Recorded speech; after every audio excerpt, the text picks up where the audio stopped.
Bonsoir, je suis... C'est le GOAT. Le GOAT, quoi. Je suis... À l'arrêt ou quoi? T'as la liste ou quoi?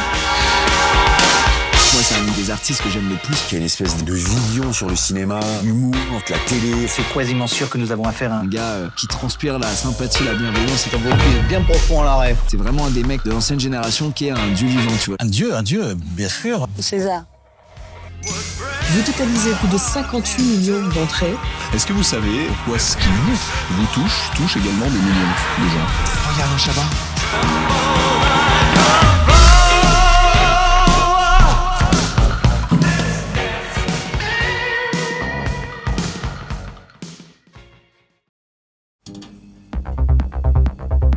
Date de naissance de Chabat. 24 novembre 1958. Première image, c'est quoi? C'est L'enfance. Algérie. La Méditerranée, ça sent bon, tout ça. Et là, d'un seul coup,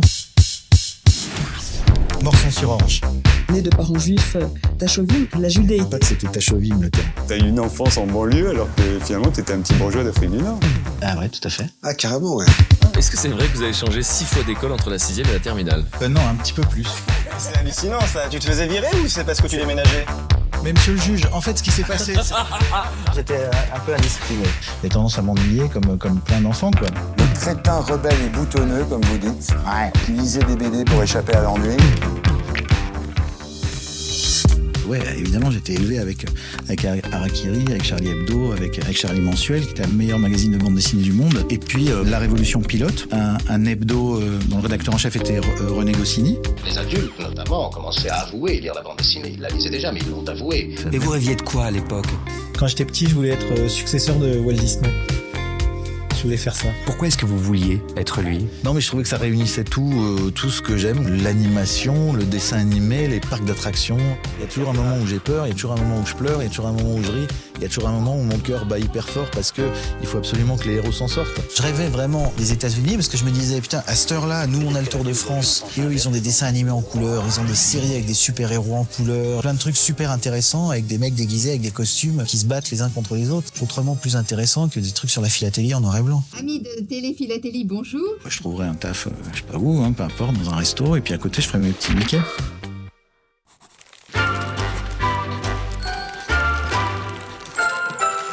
Tu voulais être dessinateur de BD aussi. Je serais dessinateur de bande dessinée. Je pense que j'ai jamais réussi à dessiner un personnage plus de 4 cases, au bout d'un moment, à la fin, il ressemblait plus à rien. J'espérais trouver quelque chose où j'ai pas trop d'horaires le matin. Tu voulais dessiner une BD qui se passait dans une radio et c'est comme ça que tu es rentré à Radio Monte-Carlo. C'est comme ça que c'est ça? Exact. Je me suis dit, je vais prendre un décor et puis des personnages récurrents. C'est un peu la rédaction de Gaston Lagaffe. Après, j'ai complètement oublié mon histoire de BD parce que je trouvais ça super, la radio. On rencontre des gens, j'aime la musique, je faisais des interviews. Là-dedans, je fais toujours mes sketchs, des trucs. Enfin, je me démerde toujours pour placer des conneries, en gros. Et j'ai rencontré Lescure.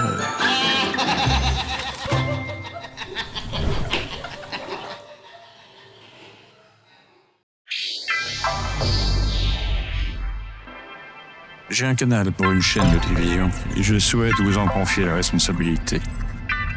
Je lui ai dit oui en 20 minutes. Événement dans le paysage audiovisuel français. 8h, ouverture de l'antenne de Canal+. Une télévision qui innove à plus d'un titre. Cette image, elle est cryptée, c'est le terme. Vous paierez donc 120 francs par mois. Pour ce prix, qu'est-ce que vous allez offrir de neuf? Vous êtes conscient que ça ne marchera pas. On avait une obligation, il fallait que cette chaîne soit suffisamment désirable, vendante, étonnante, pour que des gens acceptent de payer. 24 heures sur 24, le week-end. Mais on a essayé de mettre tout ce qu'on n'avait pas vu à la télé et qu'on avait envie d'y voir. C'est la première fois qu'une émission rock démarre en quotidienne en Europe. Je suis rendue à la télé nuit et jour. Je lance la roue. Comment tu vas? Merci à tous. J'ai envie de faire partie de l'aventure, même s'il faut foutre un coup sur les carreaux, je m'en fous. Mais qu'est-ce qu'il y a comme boulot, quoi? Je lui propose 1200 projets qui tournent tous autour de... il faut faire un Saturday Night Live, il faut faire une émission d'humour, il faut faire des sketchs, il faut faire des parodies. Non. Quand je dis non, c'est non. Et Pierre me dit non mais il n'y a pas du tout de budget pour ça. Donc on lui fait faire la météo. Fini le soleil sur toute la France, on commence à entrer dans une période de dépression. 2 ou 3 fois, il n'est pas venu. Après, ils ont compris vite qu'Alain Chabat et le matin, c'était pas du tout compatible. Et Alain Chabat. Il a dit après, il vous a montré ce qu'il savait faire. Comment ça s'est fait, cette arrivée à Canal? C'était très joyeux, quoi, très marrant, très inconscient, très rigolo. Après chaque émission, une fête. Et les fêtes, ils étaient obligés de vous les faire. C'était pas Comme quand on avait le temps l'après-midi, on tournait des petites bêtises. Et en fait, la compile de ces petites bêtises, c'est ce que j'avais filé à l'Escure pour dire on aimerait bien faire un genre de je sais pas quoi avec dedans du gag. Voilà. C'est écrit sur un bout de PQ, c'est ridicule. Et le type te dit c'est intéressant, on va mettre de l'argent dessus. Soyez Canal Tro, on fera le tri. Et les gens feront le tri pour nous. Ah, c'est pas le fric qui compte, c'est la liberté qu'on vous donne avec un peu, moyen ou beaucoup de moyens. Mais même avec un peu, c'est la liberté qu'on vous donne et le sens de la responsabilité qu'on vous inculque. L'équipe des nuls, comment s'est-elle formée? Il se trouve qu'à ce moment-là, Chantal et Bruno avaient proposé une maquette assez similaire, en tout cas dans l'esprit, et donc ils nous ont mariés de force. Il s'appelle Alain Chabat, elle s'appelle Chantal Lobby, il s'appelle Bruno Carrette, il s'appelle Dominique Farrugia. Leur objectif, nul. Il a choisi le paquet. J'ai toujours rêvé d'avoir un gros paquet. Alors ça, c'est objectif nul. Oui. Ça vous gêne pas du tout d'être vulgaire? Ah non, j'ai jamais parlé de... Non. On n'est pas vulgaire. Non. L'émission, on la tourne et elle n'est même pas diffusée. C'est-à-dire qu'ils ont peur, pour le dire. Donc au début, c'est moyennement bien passé, puis moyennement bien. Est-ce que vous avez les mêmes goûts ou est-ce que vos goûts divergent? Verge. Voilà. Chacun avait une personnalité trop forte. Et il y a un moment, il y a une espèce de clash qui fait que... C'était l'Escure qui m'a dit ça fait chier, c'est pourri, quoi. Donc on arrête le projet, on arrête tout. Et c'est le président Rousselet qui a regardé, qui a dit c'est pas bien. On s'est retrouvés, je crois, le lendemain ou 2-3 jours après avec Bruno et Chantal que moi je connaissais vraiment pas. Et on s'est dit c'est quand même con d'abandonner ce truc-là. Il y a deux mots qu'il faut bannir dans votre langage, c'est gâcher et subir. Du coup, on a commencé un peu à se parler différemment. Et puis ses enfants l'ont vu. Et on a appris à se connaître, quoi. Wow, c'est super drôle. En fait, on était très prétentieux en se disant tout de suite, on a tous beaucoup de talent, mais ensemble... Et ils nous ont mis à l'antenne. On fait un truc qui s'appelle les nuls, quoi. Bande devenue culte qui a quelque peu renouvelé l'humour français avec un goût peu commun pour l'absurde et la parodie. Ça faisait un moment qu'on avait tous un peu envie de faire un truc comme ça. C'est des émissions qui existent quand même beaucoup aux États-Unis, en Angleterre, tout ça. Et puis en France, comme il y avait un petit manque, on s'est dit qu'il fallait le combler. C'est vraiment pour se marrer. Ce truc-là, c'était si tu faisais marrer l'autre, t'avais gagné. Et ça a été le point de départ de toute notre carrière à 4. Qui vous faisait rire avant que vous ne nous fassiez rire? Coluche. Ah ouais. Thierry Leluron. Ouais. Goscinny. Je pensais qu'il n'y a pas de limite à l'humour. Non, il n'y a pas de... Oh, surtout pas. Elle fait des miracles. Une foufoune a explosé hier. Quand l'éléphant, ça se fixe la grosse bite.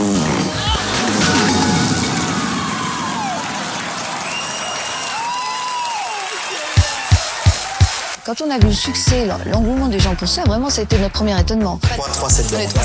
Comment vous expliquez un succès à ce point culte en si petites années? C'est ce qu'on a porté, c'est ce qu'on avait envie de voir, ça c'est sûr. Oui. Mais c'est pas possible qu'il n'y ait pas ça et ça, quoi. Enfin, ça part toujours d'un énervement. Les projets, souvent. J'en ai marre de voir que ça, quoi. J'ai envie de voir un autre truc. Quand tu vois une pub à la télé, t'es obligé de la défoncer, quoi. Ils ont amené quelque chose d'américain, en fait, en France. Les nuls, pour ça, on leur doit énormément. C'est vrai, on leur doit tout. Ouais, sans eux, on ferait rien, ouais. Contre la vermine communiste. Ça, c'est ma bite. Régis, c'est un con. On fait du ricantol. Vous êtes devenus des superstars, non? C'est dingue, à la limite, ça fout la trouille.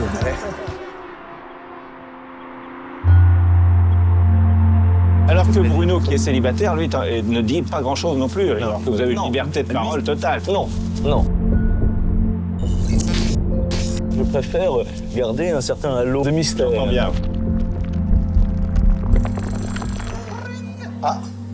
C'est un véritable discret, Bruno, c'est vrai. Ouais. Allô, oui, j'écoute. Bruno Carrette est mort. D'accord. Au revoir. Ça fait 2 mois qu'il manquait le B chaque soir à 20h20. Foudroyé en moins de 2 mois par un mal rarissime. Au départ, un très sale virus, difficile à identifier. Je suis un agent du sida.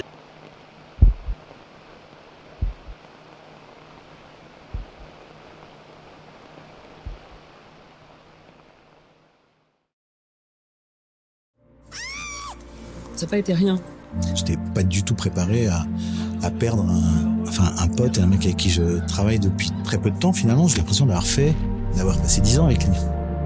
Bruno est invisible, mais il est bien là, avec nous. Personne n'est préparé à perdre des gens jeunes. Moi, j'étais complètement KO debout, en fait. Je m'y attendais vraiment pas. Pour moi, c'était, il allait... Bruno est malade et il ne viendra pas de la semaine. Il allait se remettre, il allait guérir. Mais Bruno est mort vendredi. Alors partir comme ça, disons Bruno que t'es vraiment nul. J'étais complètement dans le déni, ça c'est sûr. Vous étiez tous terrassés, c'est De Grève qui est revenu vous chercher en disant qu'il faut se remettre au boulot. Ouais, exactement. Et heureusement d'ailleurs. Je pense qu'ils s'en foutaient complètement du projet ou du produit qu'on allait fabriquer. Faites un truc, quoi. Vous n'allez pas rester prostré, assis comme ça, quoi. Et on va faire d'autres trucs, on va faire, je sais pas ce qu'on va faire d'ailleurs. On va réfléchir là-dessus, dans le même esprit, je sais pas quoi. Faut trouver quelque chose.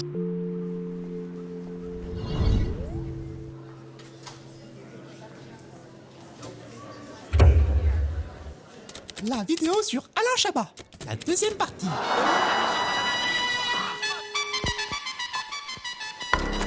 Bien le film. Ouais. Ça sort le 9 mars. Si ça marche pas, on a des projets de crêperie. De toute façon, ça s'est toujours planté, ces trucs-là. C'est une merde. La télé, si tu te rates, tu peux te rattraper le lendemain. Ouais. Alors que le ciné, faut que la blague, elle dure. Au moins 2 ans. Pour la Cité de la Peur, une comédie familiale. Vous êtes Odile Doré ? Vous avez été 1 800 000 à peu près à aller le voir. Tu bluffes, Anthony. Parlez-vous, cours de bim. Whisky d'abord. C'est sûr que quand on l'a vu une fois, on peut plus s'arrêter. Youpi. Pourquoi ça nous plaît? Parce que là, il y a des influences qui nous plaisent de toute façon. Mel Brooks, t'as Mike Myers, il y a les Monty Python. Ils moulinent des films et un esprit qu'ils ont adoré à l'étranger et en fait qui le transmettent à la France parce qu'en fait il y avait pas ça, en fait ça n'existait pas. Maintenant que tu danses la carioca. D'un seul coup, tu dis, on a le droit donc de finir un western en tombant dans un autre décor parce que c'est un film et qu'à côté, ils sont en train de tourner une comédie musicale et les mecs, ils continuent à se battre dans la comédie musicale. On a le droit, quoi. Ça vous a rapporté combien, cette affaire? Ça nous a rapporté une somme difficilement concevable pour un esprit humain. Le succès de La Cité de la Peur, combiné l'année suivante à celui des Trois Frères, va pour de bonnes décennies ouvrir la voie à des dizaines d'autres comiques.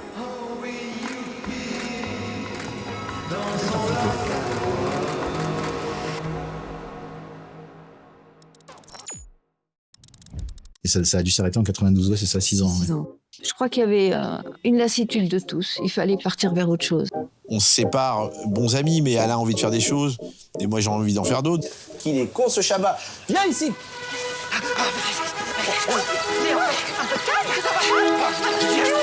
Didier, tu peux pas, quand tu vois quelqu'un, tu peux pas d'entrer comme ça, lui sentir le cul. C'était Didier en 97. Qu'est-ce qui vous a donné envie de passer à la réalisation, vous vous souvenez? Comme je voulais faire de la BD, c'est vrai que le cinéma, c'est pas grand-chose de plus qu'une bande dessinée animée. Cette première expérience de réalisateur, qu'est-ce qu'elle a comporté comme surprise? Personne t'attend aussi, personne n'a envie que tu traverses. Et puis quand on traverse, on te dit, t'es gentil, mais tu me gênes là, en fait. Parce qu'au début, on me prenait un peu pour un branleur, faut dire la vérité. Je suis un branleur. Tu as depuis le temps, ça fait du bien. Oui, vous pensez toujours que ça va s'arrêter, que les gens vont vous dire, vont s'apercevoir un jour que c'est... Oui, bien sûr. Est-ce qu'on va revoir des œuvres du petit Alain?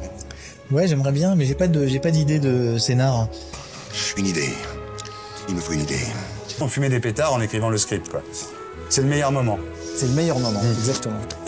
Claude Berry avait produit Didier, mon premier film, et puis il me dit, j'ai les droits d'Astérix, est-ce que ça t'intéresserait de faire Astérix?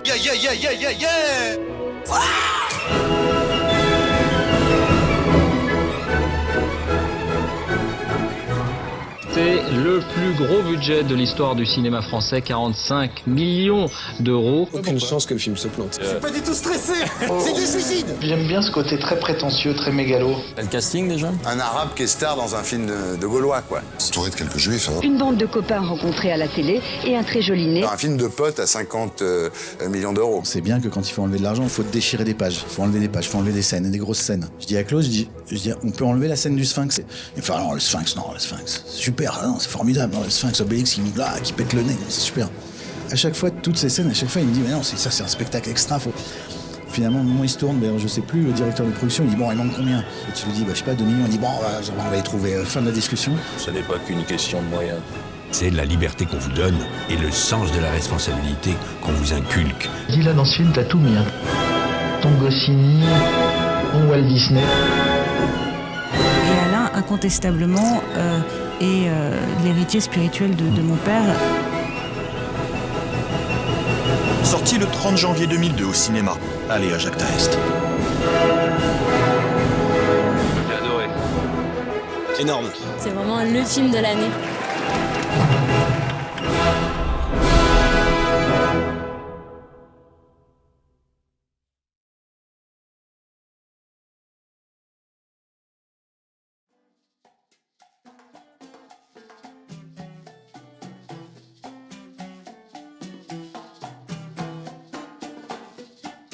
C'est-à-dire que c'est un vrai phénomène de société. Quel chemin parcouru depuis Massy? Ouais, je tutoie les plus grands. Est-ce qu'il y a une recette, Alain Chabat? Vous êtes ici pour la sortie d'un des films les plus attendus de l'année, qui s'appelle...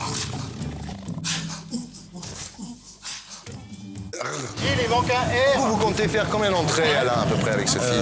Mon film précédent a fait 14,5 millions d'entrées, donc j'espère doubler. Ça va être tout noir.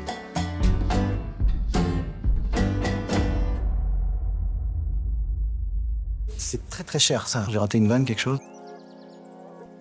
La critique est acerbe, les gens ont pensé que vous étiez prétentieux. Ça a été vraiment un sale moment. Quand c'est sorti, on s'est pris un coup de bâton sur la tête, Alain surtout, parce qu'il sortait d'Astérix, donc il fallait lui faire payer. Le film des Robins Reux a été un échec. Quand on passe à côté, ça arrive, hein, c'est pas une science exacte. C'est ça, c'est la vie du spectacle. Je pense toujours qu'un jour, le carrosse va redevenir une citrouille. Vous pensez ça? Bien sûr. De son propre aveu, ces mauvaises critiques affecteront fortement Alain Chabat, qui s'éloignera de la réalisation pendant 8 ans après ça. Je veux bien qu'on raccourcisse tout ce petit moment au montage. Oui, bien sûr. C'est qu'on trouve un truc, après il faut inventer autre chose, et c'est de plus en plus compliqué. C'est l'une des comédies les plus attendues de l'année. Pour monter le Marsupilami, combien d'années à tourner autour de... 47 ans. Ça a mis un peu de temps, je suis un peu là, un diesel. 50 millions d'euros pour Astérix, Mission Cléopâtre, presque 40 pour le Marsupilami. J'ai envie de jouer avec Jamel, j'ai envie que ce soit marrant, j'ai envie qu'il y ait toujours pareil, hein, de la danse, de la dénonce et de la déconne. Tu vas faire quoi? Mercredi sur les écrans, puisque ce film sort mercredi. Il a une très bonne tête. Voilà, le voilà. Il a une jolie tête.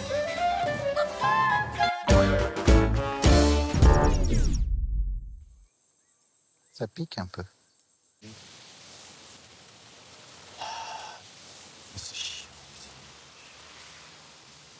J'ai perdu mes pouvoirs. J'ai tout perdu. Que se passe-t-il? Les Français n'aiment plus Alain Chabat? Sois digne, sois digne. Mais je suis digne. Je suis trop vieux. Mais moi je les nique tous, je suis béton, vas-y, tape, vas-y. Vas-y. Qu'est-ce qui vous prend à partir en vrille comme ça d'un coup là? Qu'est-ce qu'on leur a aimé, Alain Chabat? Pourquoi tu t'obstines aussi? J'ai pas eu le fantasme, moi, de tout quitter pour, mais à un moment, j'ai eu besoin, oui, de faire un vrai point. C'est toujours émouvant de voir un clown faire son dernier tour de piste. Émotion, mais le respect à un homme qu'on a beaucoup aimé.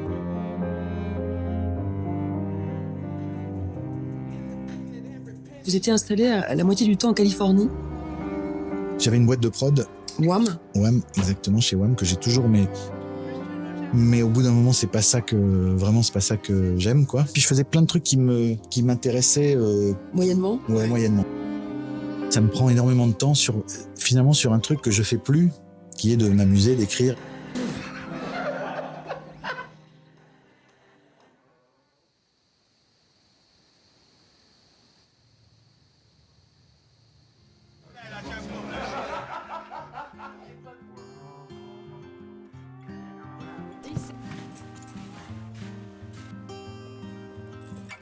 Et pour m'en rendre compte, en fait, je pense qu'à un moment, il a fallu que je me dise, bon là, j'arrête de bosser, en fait. Vous êtes un peu retiré du monde, on peut le dire.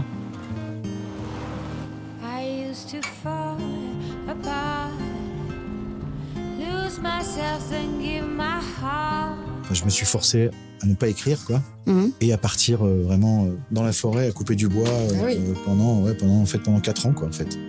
Vous coupiez du bois, vraiment Ouais, je m'occupais de la maison, c'est une petite... Vraiment, c'était plus un sujet. Ouais. Je me suis dit, en fait, ça y est, finalement, je peux vivre comme ça me va très bien aussi. Le rêve américain, vous en êtes revenu? Disons, dans les trucs que je referais pas comme ça si jamais je le refaisais aujourd'hui, se faire confiance, quoi. Moi, je disais, bon, moi, je pense pas, mais ok. Au lieu de dire non, pas du tout, faut pas du tout aller là, faut faire ça, point. C'est ça qu'il faut faire. Et imposer mon point de vue. Qu'est-ce qui a fait que vous êtes revenu? En fait, t'as envie de quoi? Reprenons à zéro, quoi. T'as envie de quoi?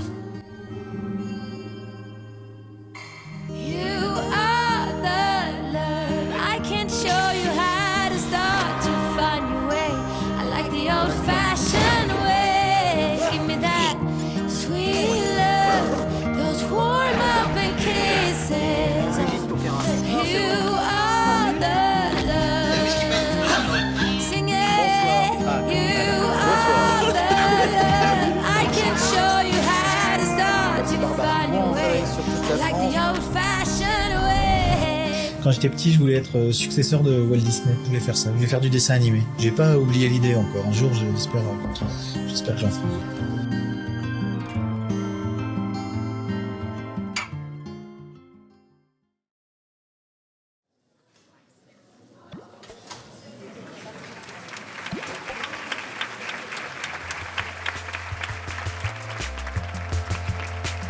On a passé le film en 35 mm. Ouais, super.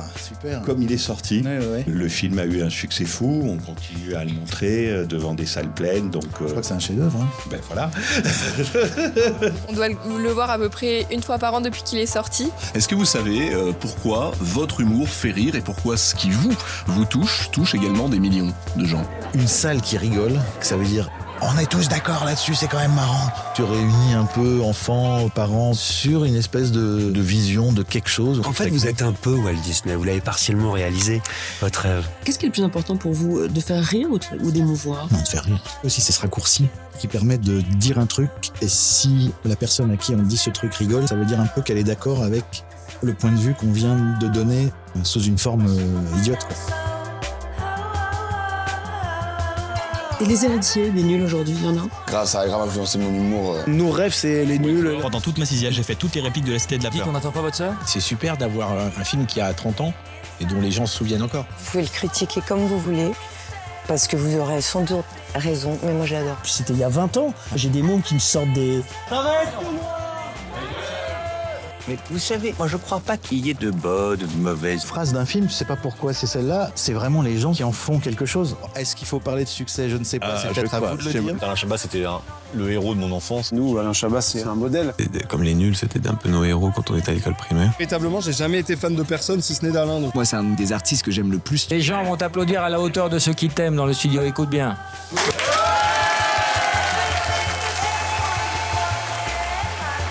L'exigence, elle est là de toute façon. Après le résultat, il est ce qu'il est. Hein. Parfois, c'est bien où les gens en tout cas valident ou ne valident pas.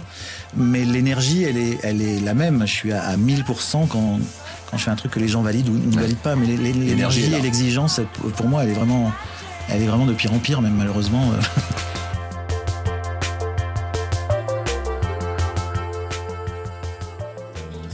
Devant des salles pleines, donc... Je crois que c'est un chef-d'œuvre. Hein. Ben voilà, on peut dire ça. Est-ce que tu t'y réattaquerais bien, peut-être, un jour? Récemment, je me suis amusé à écrire un script d'Astérix. C'était un moment où j'écrivais pas, bref, peu importe, je vais pas vous raconter ma vie. J'ai eu une période un peu compliquée. Et t'as pris quel album, là, ce coup-là?